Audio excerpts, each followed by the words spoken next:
निया ओक्ते रे नोआ वीडियो पे नेले कान आपे जोतो बुया मिश्रा को इन आर आले नोआ अल्फा ओमेगा संवाद कोयजोंग टीम से खोज आपे जोतो को जीसु मरांग जय मसीह की तीना मौज तिहिन दो ईश्वर बाबा अवतार ओक्ते एम कना उनिया कथा अंजोम लगी और उनिया कथा ते तड़ाम लगी नोआ धरती तड़ाम टुंडग रे तिहिन आम इन अबु जोतो को तीना दो तिहिन मसीह बुन नामो खाना अबुई बचाव का बुना और उनिया हर ते तिहिन अबु बुन तड़ाम दा अदो नोआ दो अबुआ जीवन लगी अड़ी मौजा समय और ओक्ते कना उका दो तिहिन नोआ वीडियो होते ते तिहिन ईश्वर बाबा आम तुलुई गालमारा सनाय दिकान से आया कथा को होते ते तिहिन वा धरती तड़ाम टुंडे रे चिहावे में कना और मौज से अयुरे में कना उना दो आमा जीवन लगी उनिया पंथा कना आदो तबे तिहिन अनवा हुडिंग और खाटो मचा वीडियो होते तबुन बटाया माथाय भागी संवाद 7 हटिंग 7 कलिरिया मिटे सोनोत कथा बाबत रे तिहिन बुन गपाल मरावा उना दो अबुआ जीवन लगी और विश्वासी बुहा मिश्रा को लगी चीज ए मेनता आदो आमटे नेहर मेना नोआ वीडियो एहब खय मुचाद हबी नेल में अडी जिलिंग दो बांग कना अडी मारांग वीडियो दो बांग कना खाटो मचा गया मेनखा मुचाद हबी एम नेल लेखा अडी पुष्टव तेम बटाय दाड़ेआ और आम खोज उका दिग्ध को मिना उना दो चाबाआ और मसी जीवन रे अडी जमाड़ कान गिदरम हुआ और आमा जीवन रे मिमी आस को पुरत तमा नोआ अल्फा ओमेगा संवाद कोयजोंग टीम नोआ चैनल जुदे पहिल दो आमेम नेल दा नोआ वीडियो तबे आरहों वीडियो को नाम लगे से ईश्वर कथा बाबत रे आरहों बडाय जोंग लगे मा सब्सक्राइब का में तबे उनका लेकाते आरहों वीडियो को आमेम नामा और ईश्वर कथा रे आमेम लहा दाड़ेआ और आमा जीवन रे ईश्वर दुलड़ और दया तहना और जहाँ से कि नोआ धरती तड़ाम टुंडग रे मौज से आमेम चला ईश्वर दो आमे गड़ोमा और दयामा और अयुर मिया और मिमी काम काज रे अयुर और सुतुक मिया वीडियो लहा से नेल लहा रे लई क्या नोआ वीडियो तो उनको लगित कना अकोय दो प्रभु जीसु मसीह आकुरेन बाबंचाई मेनती को आंगोज कर दिया और सोनोत सस्तर पुथी बाइबल रे कथा को आकुआ मन अंतर रे अंजम कते दोहो सनाई को कना एकेन उनको को लगित कना जुदी आम प्रभु जीसु मसीह बाबंचाई मेनते बाम आंगोज कर दिया और सोनोत सस्तर पुथी बाइबल रे कथा को आमा मन अंतर रे बांग दोहो सनाई में कना तबे दया कते आम ठे नेहर मेना नोआ वीडियो तो आम दो अलुम नेला आम लगी तो बांग कना जुदी नेल लेखा आयमा रकमा उल्टो पुल्टो हुदिस को हेजमा और आम रे दो बड़ी हुदिस हिजुआ उना येते प्रभु जीसु मसीह नोआ कथा दो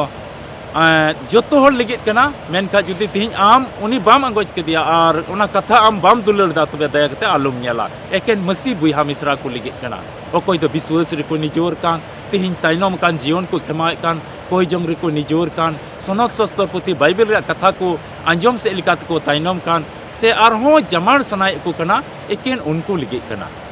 तबे बांग बिलम कते दिला वीडियो लहा से नेल में और पुष्टव ते बटाई में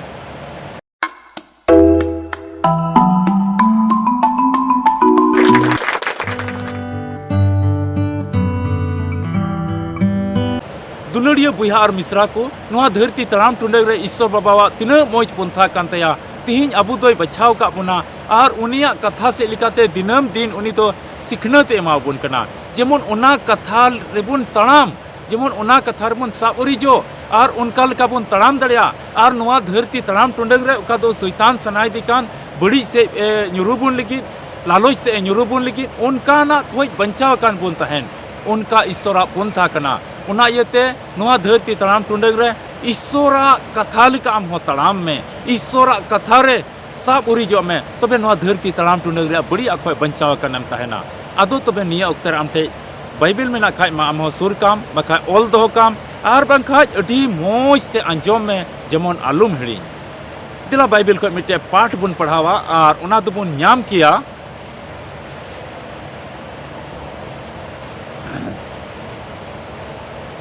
माथाय भागी संवाद 7 हटिंग और पढ़ाते दो 7 कली उंडे ओल कना कोई पे अदो पे एम उचुआ कोई पे अदो इमा पिया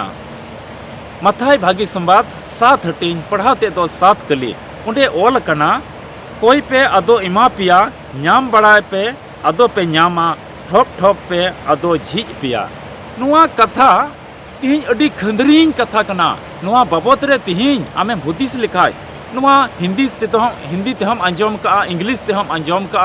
तिहिन नुआ संथाली ते हम आमेम अंजम का नुआ कथा तिहिन उका तो ईश्वर आबुआ जीवन लिगे मेने कान मेंदाय कोई पे अदो इमा पिया कोई में अदो इमा पिया तिहिनम कोई लिखाय उनी दो इमामा तिहिᱧam ᱧᱟᱢ ᱵᱟᱲᱟᱭ ᱠᱷᱟᱡ ᱥᱮᱸᱫᱽᱨᱟᱭ ᱠᱷᱟᱡ ᱚᱱᱟ ᱫᱚᱢ ᱧᱟᱢᱟ ᱟᱨ ᱛᱤᱦᱤᱧ ᱰᱷᱚᱯ ᱞᱮᱠᱷᱟᱡ ᱟᱢ ᱫᱚ ᱡᱷᱤᱡ ᱮᱢᱟ ᱱᱚᱣᱟ ᱠᱟᱛᱷᱟ ᱛᱤᱦᱤᱧ ᱟᱵᱚᱣᱟᱜ ᱡᱤᱭᱚᱱ ᱨᱮᱭᱟᱜ ᱱᱚᱝᱠᱟ ᱟᱹᱭᱠᱟᱹᱜ ᱠᱟᱱᱟ ᱵᱚᱞᱮ ᱱᱚᱣᱟ ᱠᱟᱛᱷᱟ ᱦᱚᱛᱮᱛᱮ ᱟᱵᱚᱣᱟᱜ ᱟᱸᱥ ᱯᱩᱨᱟᱹᱜᱼᱟ ᱪᱮᱫᱟᱜ ᱛᱮ ᱟᱹᱰᱤ ᱟᱭᱢᱟ ᱩᱛᱟᱹᱨ ᱠᱚᱣᱟᱜ ᱱᱚᱝᱠᱟᱱᱟᱜ ᱡᱤᱭᱚᱱ ᱠᱟᱱ ᱛᱟᱠᱚᱣᱟ ᱟᱭᱢᱟ ᱫᱤᱱ ᱠᱷᱚᱱ ᱟᱸᱥ ᱨᱮ ᱢᱮᱱᱟᱭᱟ ᱟᱭᱢᱟ ᱫᱤᱱ ᱠᱷᱚᱱ ᱟᱸᱥ ᱨᱮ ᱢᱮᱱᱟᱭᱟ ᱡᱮ ᱠᱤ ᱛᱤᱥᱤᱧ ᱧᱟᱢᱟ ᱛᱤᱥᱤᱧ ᱤᱧ ᱥᱮᱡ ᱤᱧ ᱞᱟᱹᱜᱤᱫ ᱫᱚ ᱚᱱᱟ ᱫᱚ ᱡᱷᱤᱡᱩᱜᱚᱜᱼᱟ ᱟᱹᱰᱤ ᱟᱭᱢᱟ ᱠᱚᱣᱟᱜ ᱡᱤᱭᱚᱱ ᱨᱮᱫᱚ ᱱᱚᱝᱠᱟ ᱦᱮᱱᱟᱜᱼᱟ ᱟᱭᱢᱟ ᱵᱚᱪᱷᱚᱨ ᱠᱷᱚᱱ ᱟᱸᱥ ᱨᱮ ᱢᱮᱱᱟᱭᱟ ᱚᱱᱟ ᱡᱮᱢᱚᱱᱮ ᱧᱟᱢ ᱟᱭᱢᱟ ᱵᱚᱪᱷᱚᱨ ᱠᱷᱚᱱ ᱠᱚᱭ ᱡᱚᱝ ᱨᱮ ᱢᱮᱱᱟᱭᱟ ᱚᱱᱟ ᱡᱮᱢᱚᱱᱮ ᱮᱢ ᱚᱪᱚ ᱟᱨ ᱠᱤᱪᱷᱩ ᱫᱚᱠᱚ ᱦᱩᱫᱤᱥ ᱫᱟ ᱤᱧ ᱞᱟᱹᱜᱤᱫ ᱫᱚ ᱪᱮᱫᱟᱜ ᱱᱚᱣᱟ ᱫᱚ ᱵᱚᱱᱫ ᱠᱟᱱᱟ ᱟᱫᱚ ᱱᱚᱰᱮᱧ ᱠᱚᱭ ᱡᱚᱝ ᱞᱮᱠᱷᱟᱡ ᱡᱷᱤᱡᱩᱜᱼᱟ ᱤᱧ ᱞᱟᱹᱜᱤᱫ ᱚᱱᱠᱟᱜᱮ ᱟᱭᱢᱟ ᱠᱚᱣᱟᱜ ᱡᱤᱭᱚᱱ ᱨᱮ ᱪᱮᱫ ᱠᱚ ᱵᱟᱵᱚᱫ ᱨᱮᱪᱚ ᱟᱸᱥ ᱢᱮᱱᱟᱜ ᱛᱟᱠᱚᱣᱟ ᱜᱷᱟᱨᱚᱸᱡᱽ ᱨᱮᱭᱟᱜ ᱟᱠᱚᱣᱟᱜ ᱡᱤᱭᱚᱱ ᱨᱮᱭᱟᱜ ᱜᱤᱫᱽᱨᱟᱹ ᱠᱚ ᱞᱟᱹᱜᱤᱫ ᱟᱠᱚᱣᱟᱜ ᱦᱚᱲᱢᱚ ᱦᱟᱹᱴᱤᱧ ᱞᱟᱹᱜᱤᱫ ᱟᱠᱚᱣᱟᱜ ᱜᱷᱟᱨᱚᱸᱡᱽ ᱪᱟᱞᱟᱣ ᱵᱮᱱᱟᱣ ᱞᱟᱹᱜᱤᱫ ᱚᱠᱟ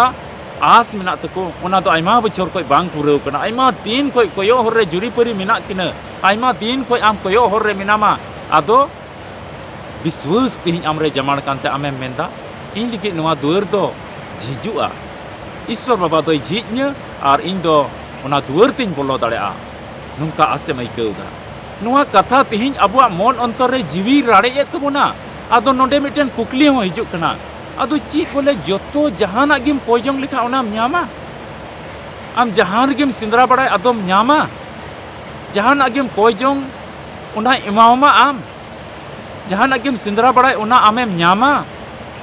आर उकाटा आम मेने कान नोआ इन लगी हुयु ओना चीज आमा जीवन लगी झिजुआ आम ओनाम न्याम पुराव दाड़ेआ नोआ हो मिटे कुली तिंगुन कना अडी मारांग सवाल कना नोआ चीज ईश्वर तिहिं अबू लगी नोआय मेने कान नोआ कथा होते ते मथाई भागी संवाद 7 कली रे बोले जहाना गिम कोयजोंग जहां रगिम सिंदराय आम लगी न्यामोगआ आमेम न्यामा ओना चिलकाते तबे बाइबल कोय मी बार होड़ा उदाहरण को आरहो बडाय हुय तबोना बाइबल कोय मी बार होड़ा जीवनी को बडाय हुय तबोना उनकुआ जीवन रिया घटना को से उनकुआ अकुआ जीवन रे चिलका को कोयजोंग लेदा ओना को बाबत रे नोआ कथा से नोआ कलियो का बन पढ़ाव का नोआ बाबत रे नोआ मोजते बुझेव लगी नोआ से नोआ रिया मतलब ते मोजते बडाय जोंग लगी उनको कुआ जीवनी बाबत रे दिला बन बडाया और ओना खोय अबुआ मन रे ओका दिग्ध मिना ओना तो चाबाय रिया से आमा मन रे ओका दिग्ध मिना आमा जीवन रे ओका कुकली मिना ओना तो जेमन चाबा पढ़ाव बन पहिल सामुएल पहिल हटिंग और पढ़ाते तो 27 कली ओंडे ओल कना नुई गिद्रा लगी गिन कोयजोंग कान तहे कना और प्रभु दो इन्य कोयजोंगे पुरो दिन्य उकाटा उन्हें ठेनिंग कोयान तहे कान नोंडे तो हन्ना ये कोयजोंग दा आया जीवन रे आयमा रकमा मुश्किला को तहे कना आया जीवन रे आयमा तकलीफ को तहे कना ईश्वर ठे उनी दोय आस कान तहे냐 ईश्वर ठे उनी दोय भरसा कान तहे냐 आयमा बछोर कोयजोंग रे तहे कना आदो मेनदाय नुई गिद्रा लगी इन दोय कोयजोंग लिदा नुई गिद्रा लगी इन कोयजोंग कान तहे कना और प्रभु दो इमाव दिन्य उकाटा इन कोयजोंग ले ओना नोंडे हन्नावा कोयजोंग बोन नेला नोंडे हन्नावा कोयजोंग बोन नेला आयमा बछोर को कोयजोंग कान तहे냐 और ओना दो प्रभु इमाव दिया तबे नोंडे मा बडायो कान नोआ कली अंजोम कते नोआ कली पढ़ाव कते ती पुष्टो ते बडायो कना उकाटा एम कोयजोंगा ओना माम न्यामे कान हन्ना तो आयमा बछोर को कोयजोंग कान तहे냐 नुई गिद्रा जेमन इनी न्यामे मिटन गिद्रा जेमन न्यामे और ईश्वर तो ओना कोयजोंग अंजोम केतया और उकाटा कोयजोंग ले मेंदाय हन्ना नोंडे आया कथा ते आया मुचा ते नोंडे लई सदरदा मेंदाय ओना दो प्रभु ये इमाव दिन्य और मिटे नोआरी आरो मोजते मतलब बडाय लगी और मिटे कलिबुन पढ़ावा और ओना दुबुन न्यामा श्रींग कुरिया पुथी 106 टिंग और पढ़ाते तो 15 कली ओंडे ओल कना और उका को खोज ले ओना ये इमात कोआ मेन खान जीवी रे रोहड़ अंजम होय कुला कोआ मेंदाय इस्राएल को बाबत रे नोंडे ओल कना उका को खोज ले ओना ये इमात कोआ मेन खाय उनकुआ जीवन रे मेंदा रोहड़ अंजम होय कुला कोआ मिता में दुख ओना रोहड़ अंजम दो दुख तकलीफ उनको रे विनाश उनको रे सत्यानाश उनको रे उका बर्बादी ओना को होय कुला कोआ उका को खोज ले उना इमावत कोआ बोले उनको चीज उनको इस्राएल को चीज को खोज लेदा उना दो इमावत कोआ आर उनकुआ जीवन रे दुख तकलीफ, उनकुआ जीवन रे मुश्किल, उनकुआ जीवन रे रोहड़, उनकुआ जीवन रे तकलीफ, उनकुआ जीवन रे बेसलूक उना को हई कुला कोआ। दुलड़िया बुहा मिश्रा को नोडे बरिया कली बुन पढ़ाव किदा, नोडे बरिया कली बुन पढ़ाव किदा। मिता में मिटन दो पहिल सामुएल पहिल हटिंग 27 कली अब मिताबुन कना हन्ना कोई जंग बाबत रेबुन नेलदा। नुई दो आयमा बछर खोज मिटन गिद्रा नाम लिगे खोज लेदा और ईश्वर बाबा दो उना कोई जंगे आंजम के तया और इमाव दिया। मेनखान इसराइल को नोडे को खोजदा उकाटा को खोज ले अको जीवन रे उकाटा जरूर तहकान उना को खोज लेदा। मेनका उना हो इमाव को उनको आसे पूरा किदा, उनको भरोसा पूरा किदा। मेनखान उनको जीवन रे दुख हो एमना, अड़ी मुश्किल हेजना, उनको जीवन रे तकलीफ को हेजना उना को कुला कोआ। तबे चिदा ईश्वर बाबा दो हन्ना कोई जोंगे आंजम किदा और जो उना काई खोज ले उना इमाव दिया। और इसराइल को ओका को खोज ले उना इमाव कोआ। मेनखा मुश्किल कुल किदा, तकलीफ कुल किदा, बेसुलू के कुल किदा, रोहड़ तकलीफ कुल किदा ओंडे उनको जीवन रे। तबे नोडे अड़ी पुष्टते बडायो कना बार रकम कोई जम मेना। अबु माई मिताबुन काई में अबु माई मिताबुन कान गी कोई में अदम एम उचुआ सिंदरा बड़ाई में अदम न्यामा ठोक ठोक में अदो झीज मा आम लगे। दुलड़िया बुहा मिश्रा को नोडे तीन पुष्टते बडाय हुई तबना हन्ना ओकाई कोई जोंग ले उना दो अड़ी मोजा तहे कना से जरूरा तहे कना उनी लगिन हो। और उना दो अड़ी जरूरा तहे कना उनी लगिन अड़ी जरूरा तहे कना। मिटे रिच रोंग लगिन दो बांग तहे कना, मिटे इंटर फुर्ती बड़ाई लगिन दो बांग तहे कना, से होड़ को उदुग लगिन दो बांग तहे कना। उना यते ईश्वर बाबा तो उनिया कोई जंगे आंजम किदा और इमाव दिया और भोर और सहई हो इमाव दिया। उनी दो सुलूक शांति इमाव दिया और उका इमाव दी उना दो उनी तुले जाओगी तहेना और उना सावते उनी गिदरा सावते अड़ी सुलूक और रस्करिया जीवने खिमाव किदा नवा धरती तड़ाम टुंडंग रे। मेनखान इसराइल को दो उका को खोज ले उना हो इमा को। मेनखान अड़ी दुख तकलीफ और हो हेज पड़ावा को। चिदा ईश्वर दो उनका एमना चिदा अते उनको दो नेलो लगे को खोज जंग लेदा, लालच ते को खोज जंग लेदा, उका बांग जरूर कान उना को खोज लेदा। तिहिन अबुआ जीवन रहो से आमा जीवन रहो से हनिया जीवन रहो से हनिया जीवन रहो उकाटा लगती कान उना लगी जुदिम कोई जोंगे कान खाज उना दो रिच रोंग लगी बांग कना, उना दो हड़कू उदुग लगी बांग कना, उना दो अवड़ी या लगी दो बांग कना, बीच कोम उना दो जरूरा लगी कना। तबे उनका कते हम कोई जोंगे कान खा उना दो आमेम न्याम दा और उना दो आमा जीवन रे पूरा कना ईश्वर दो मनाई मावम कना और उना एम कते हो अडी सुलूक और रस्कम तहेना। इसराइल को मोसे ठेज को चलावना और को मितावाई कना जोतो से को एसेट कदिया सेन पेरेज कना को उनी ठेज और अडी को रोड़दा उनी समांग रे एकदम को रोड़दा मेंदा को आले दो जील इमावलेम, आले दो जील ले जमा, आले दो जील उतु ले जमा, अदो मन्ना दो बाले जमा। उनको दो ना मन्ना जम जम ते बोले उन समय दो चोट खोज उनको मन्ना ᱧᱩᱨᱩ को कान तहेना और उना मन्ना सेता रे तिना जरूरा उना हलांग कते बोले मिद दिन रे तिना जरूरा इना गे हलांग में और उना जम कते ako को जम बि कान तहेना। अदो उना जम जम ते को जम अड़िस चबाइना। अदो उनको रे मिटे लालो छेना नितो दो जील बुन जमा अबो दो अदो मोसे को मितावाई कना जील इमावलेम आले दो जील इमावलेम और उनका उनका लेकाते उनको मने दो मिता में नोडे जील को खोजो कान खा उनको दो धरती रिया लालोच से को चलाव कना। आकुआ ईश्वर बाबा ओका इमाव को कान उनाते मौज बाको इकेउदा नितो दो आकुआ सनाल का तड़ाम सनाय को कना और उना जील खोज खोजते उनको दो बड़ी से को चला कना। दुलड़िया बुहा और मिश्रा को तीन नवा धरती तड़ाम टुंडंग रे अडी आयमा तर विश्वास से बुहा मिश्रा मेना पुना से तिहिन आमा जीवन नुंकाना कना से चिलकाना कना ईश्वर ठे चिलका कते आमेम खोजो कना खोजे कना उना दो मौजा कना से बांग उना दो जरूरा कना से बांग उना होते ते ईश्वर सराहाव और महिमा हुयो कना से बांग उनको दो जील को खोजो कान तहेना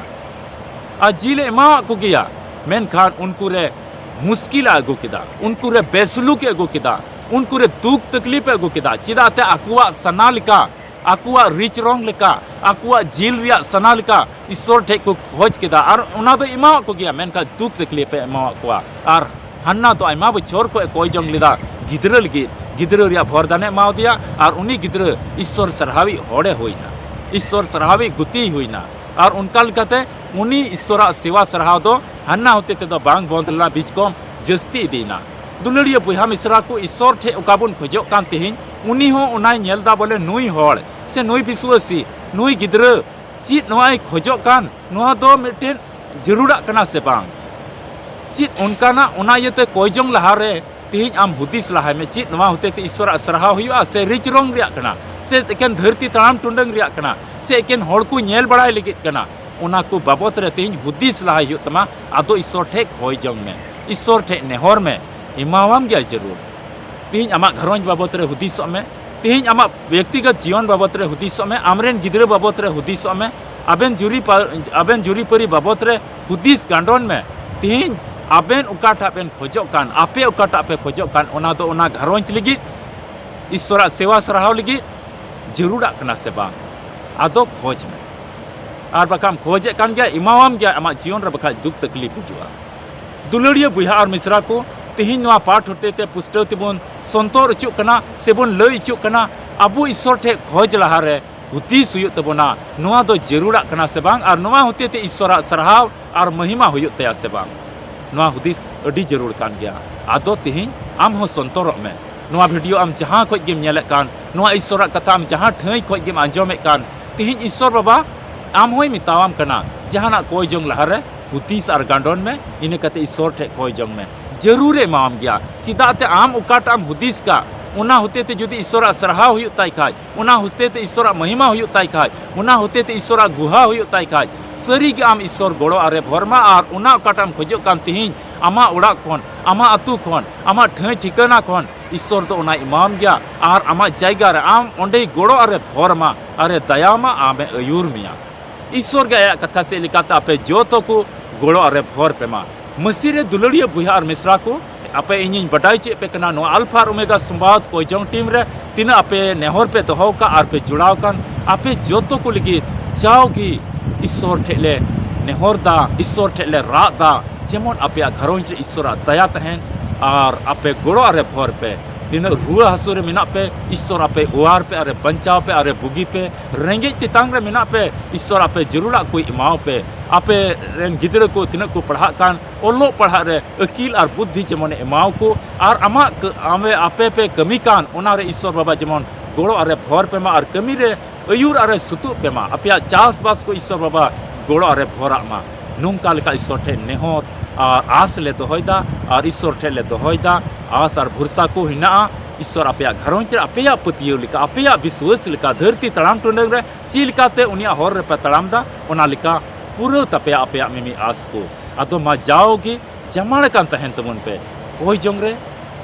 अबुरन प्रभु यीशु मसीह दा अबु दिबुन लगे जरूर हिजुआ नोंका विश्वास तो है तमन पे आ धरती रिया न्यूता खोय धरती रिया बड़ी रोड खोय धरती रिया बड़ी हुदिस खोय मा बंचा आ सहाड़ कान तहन तबुन पे